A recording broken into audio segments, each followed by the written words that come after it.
What's up, guys? How are you? Welcome into a Sunday edition of the Daily Juice Podcast with me, Matt Perrault, at Sports Talk Matt, to follow me across all social. This podcast being brought to you by our friends at omahasteaks.com. The promo code JUICE in the search bar gets you guys at checkout as well. Gets you $30 off your order at omahasteaks.com. Go there right now. 50% off holiday savings going on right now at omahasteaks.com. Promo code JUICE at checkout saves you $30 off the already 50% off savings going on right now at omahasteaks.com. All right, so a 2-3 day last night. It's been a weird week. We just can't get back-to-back winning days in a row. It's been ping-ponging back and forth. So that takes us to Sunday with a chance to have a winning week, but we need to have a winning day today in order to have a winning week, and probably we can't go like one or two. We need a couple of units at least to be up here for us to have a really strong day to have a guaranteed winning week. We went 2-3, down I think like 1.4. Hockey didn't come in for us, which was the 0-1 in hockey, 2-2 in with official plays 2-2. But there were a couple of personal plays that missed. I had Ohio State as a hedge off of Michigan, who won, and the over came in, so we got that. Florida State, two of my more controversial picks, both cashed. FSU minus 6.5, and the over in Michigan, Ohio State. I faded what everyone in the content space was going. I was like, I don't think that is right. So I went 2-0 in there. But the other picks, Alabama in the first half. I mean, that game, are you kidding me? I was on Sports Grid. The producer dubbed it the Milroe Miracle, and I'm going to give him credit. The Milroe Miracle, that's what that was. 4th and goal from the 31-yard line, and somehow, some way, Alabama gets a touchdown in the back of the end zone to keep their championship hopes alive. Unbelievable. Like, what a play. Play of the year in college football. But, I mean, that is revenge for the kick six. If you are an Auburn fan, you know what I'm talking about. That's Alabama's retort to the pick six. Same building at Jordan-Hare Stadium. But Bama wrong. And then UNLV. That was my fault. Okay. This is on me. I will take responsibility for that. It was a bad bet. The move came on San Jose State. And I was like, why? Because we broke it down. And I thought UNLV was going to be the side. Here's the problem. On Friday night, which was a late night game, I didn't see it. Boise State beat Air Force. Once Boise State beat Air Force, that guaranteed UNLV a trip to the Mountain West Championship game. That game didn't mean anything to UNLV. They're playing. The computers will tell them whether they're playing at home or not. They're either at home up against Boise next week or on the road at San Jose State next week.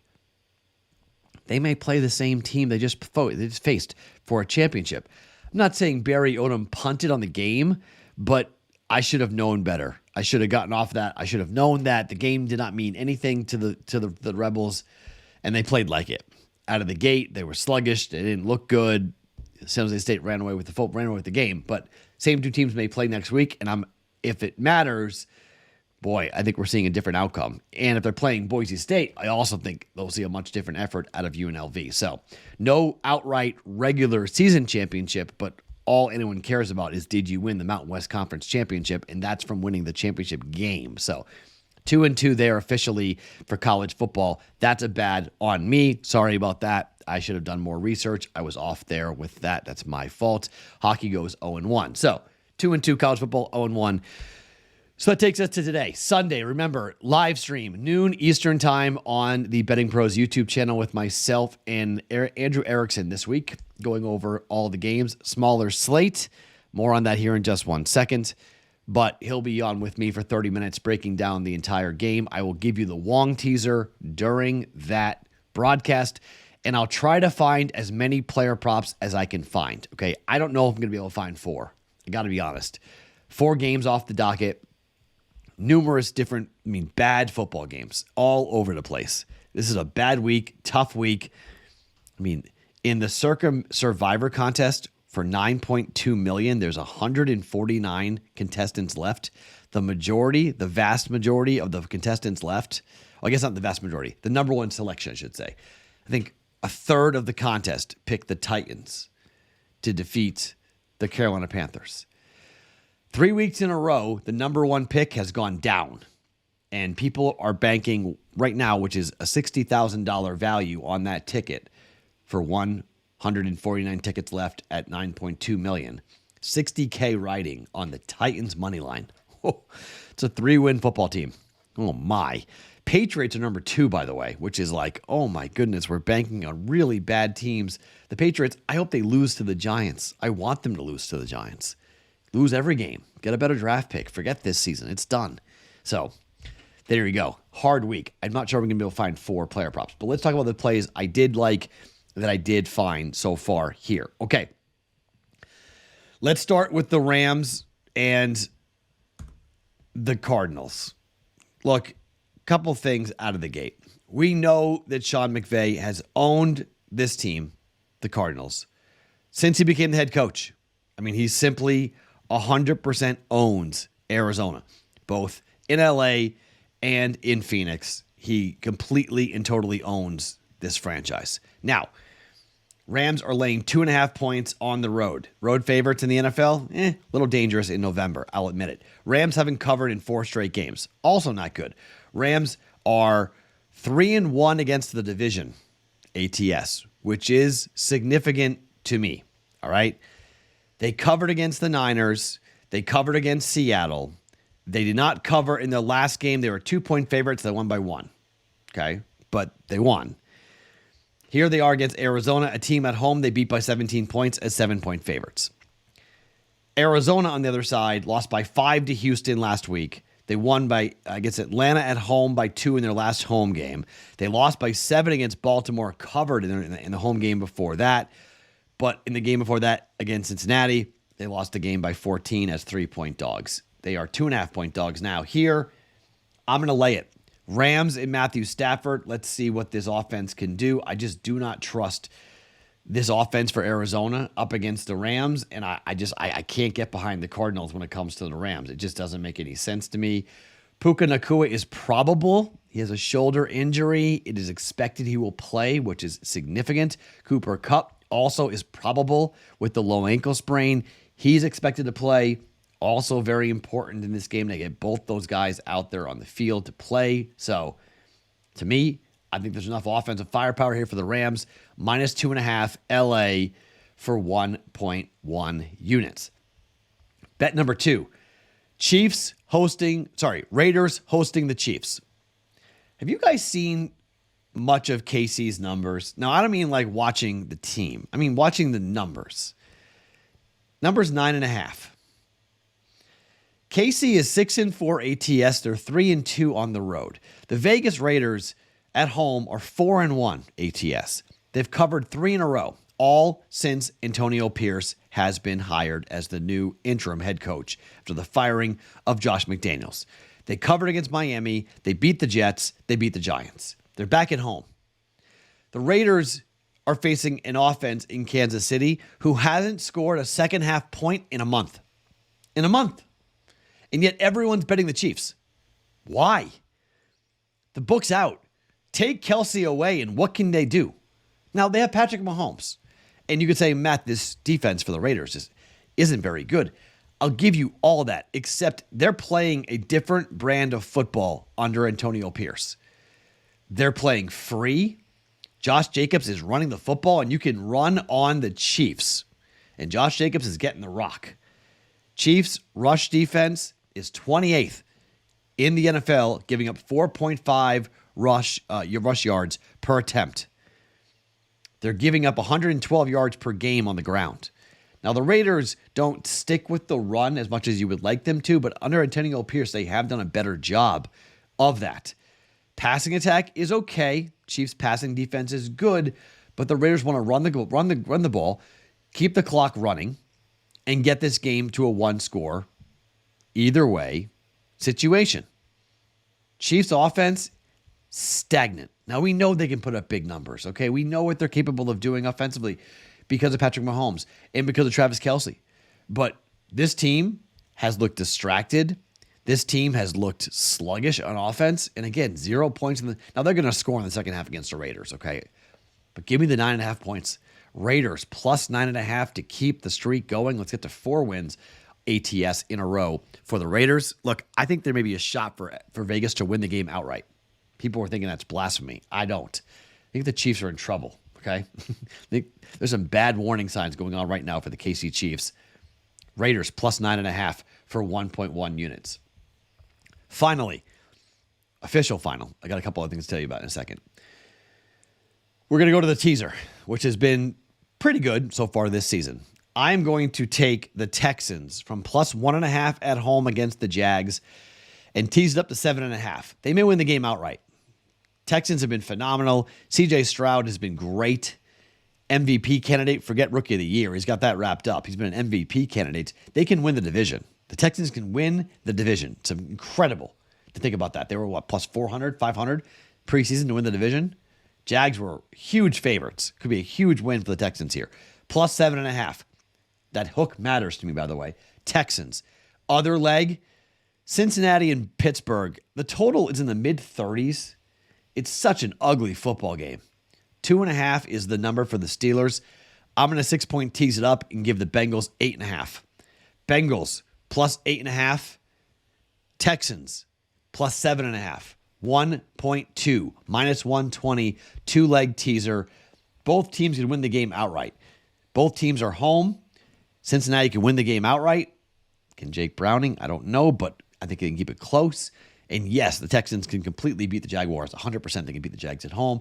Giving them 7.5, I like it. It's a good play, I think. Plus 7.5, plus 8.5. Bengals, Texans for 1.2 units.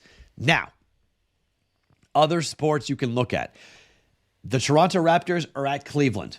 Now, Cleveland, the under trend against the Eastern Conference. You can bet that if you would like. The reason why I am not betting it, at least not right now, is because the Cavaliers have been going over, and Toronto has been going over consistently, and it's a little bit crazy. Toronto on the road, last 4 games have gone over. I guess 2 at home, 2 on the road. 5 of the last 6 games for Toronto has gone over. Chicago, Indiana, Orlando, Detroit, and Boston, Milwaukee. Only Boston went under because they didn't score enough. Boston scored 142. Well, that game went over. No, sorry. Boston scored. They lost 108, 105. They only scored 105 against the Celtics. But the last 4 games, 3 of the 4 for the Cavs have gone over. Denver, Miami, and the Lakers. Only 1 Eastern Conference game there, but my gosh, Miami. 213 went over by 12 points. This is 219.5. Lean towards the under. I might play it. I don't know. It's a 7:30 tip time, so I probably will settle in, see how the day has gone, and then maybe bet the under in Toronto and Cleveland. But 219.5, I'm guessing the first move will come to the under later, but that's a play if you want the NBA. Toronto and Cleveland, you can follow that trend if you want.